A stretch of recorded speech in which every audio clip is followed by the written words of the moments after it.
Hey, I'm James Wilkinson and I've been a travel editor for over 20 years. On this show, we're going to take you inside some of the world's most amazing destinations, from the big cities to the great regional areas.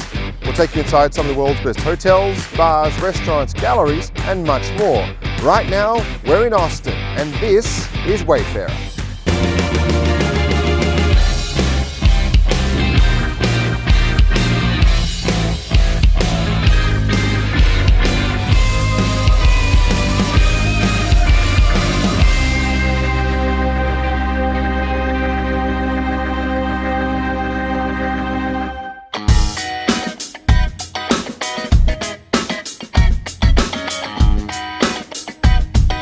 The capital of the great state of Texas, Austin is well known across the world for its live music scene, its epic events, stylish hotels, and brilliant bars and restaurants.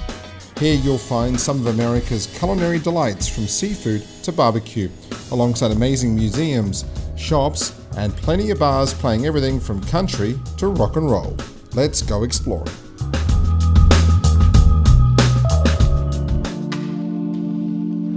South Congress is one of the coolest streets here in Austin, and at the heart of it is one of my favorite hotels in America, the South Congress Hotel. Let's go and check in now.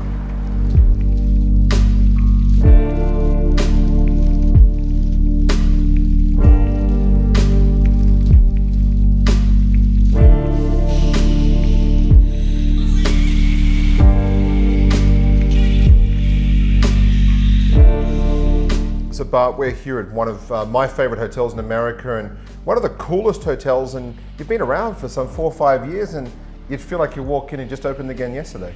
I think that's a compliment. When we started off in this project, we felt we really needed to fit into the neighborhood and seem like we belonged from day one. And I think there's a comfortableness to this project that we set out to achieve that hopefully we did. How would you describe the design of this great hotel? A multi-part collaborative adventure. Yeah. We started off with some really great architects, Michael Shu's office, who we'd done a number of projects with. And, you know, we talked to all the people down here on South Congress that we knew to make sure that what we brought was something that fit, but it was also fresh in its own way.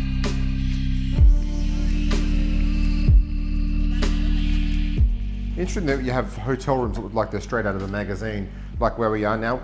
From a furniture standpoint, how did that happen? How did it all work? Are they original pieces? Are they custom made? How did you do it? For most of the rooms, we had furniture custom built for us. In this room and in a couple of the different rooms, we sourced a lot of mid-century vintage stuff from around Texas and the West Coast.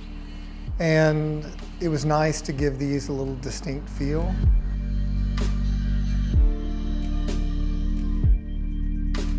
We got to have fun with about a half dozen rooms where we went completely off-piste, and Yeah. they're fun.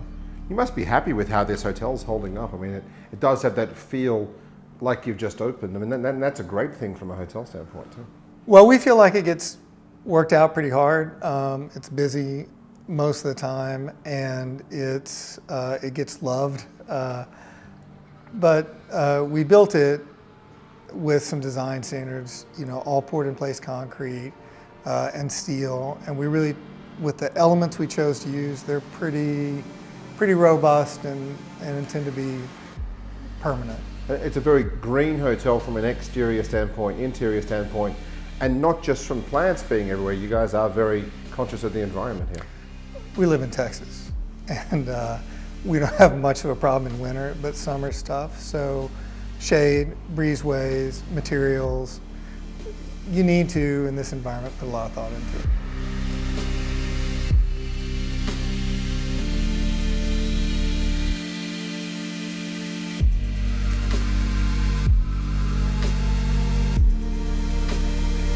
Plenty of great places to take clients within the hotel. And thank you so much for having us. Looking forward to staying here and checking out some of the hotel. Well, thanks for coming by. Thank you.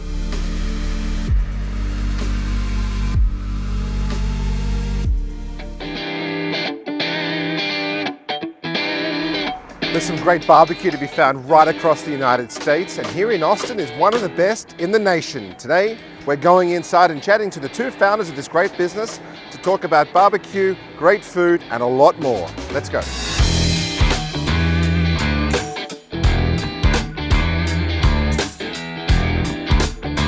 Well, we're here at the amazing La Barbecue in Austin, Texas, and I think probably the best barbecue in the United States, if you don't mind me saying so. Thank you. That's very nice. Now, tell me the great story about this amazing little restaurant that started with a food truck. It literally started by accident, and then it just grew into this phenomenon. And I just thought I was going to pay off a debt, and then you see the lines, people love it, and you just got to keep it going. And you've kind of evolved it from the food truck in terms of your smokers are in like the back of in a car park, literally in the back of a building. Yes. And we just added a fourth, and we have a 500-gallon travel pit. I guess one of the fun things about barbecue is that no two barbecues are the same. Obviously, because you all rub your meats differently, or you have different sauces. And what are some of the things you guys do when you prepare your meat? We hand trim all of our stuff. So we get what we call a packer brisket, which is, just like it is a gnarly, giant brisket. Awesome. And we trim them to spec to how we like to smoke our meats, and then we go from there with like a heavy pepper, rub, and we like a little bit of spicy in some of our stuff. And chipotle is a big deal. We use it in 2 of our things, in our sausage and then Leanne's slaw as well.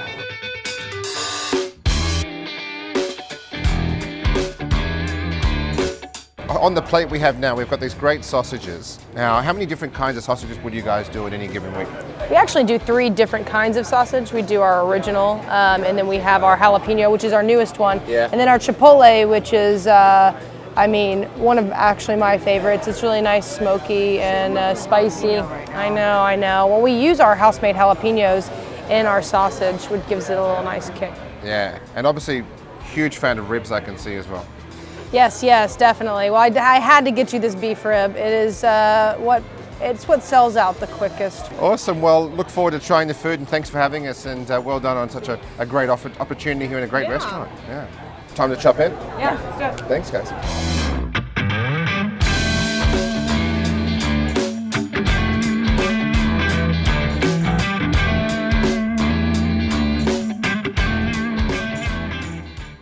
Coming up on the next episode of Wayfarer. So, you're looking at a major 1,600 pounds of steel plating. Yeah. I bet it didn't get very good gas mileage. No. This is a jalapeno hollowed out. Yeah. It's filled with Tito's vodka. Tito's my buddy, and he's from Austin. It's quite a healthy shot of vodka in there. It's Paula's orange, like a Grand Marnier, Yeah. lime, and vodka. Lovely. Okay. So we can shoot it. Yeah. Cheers.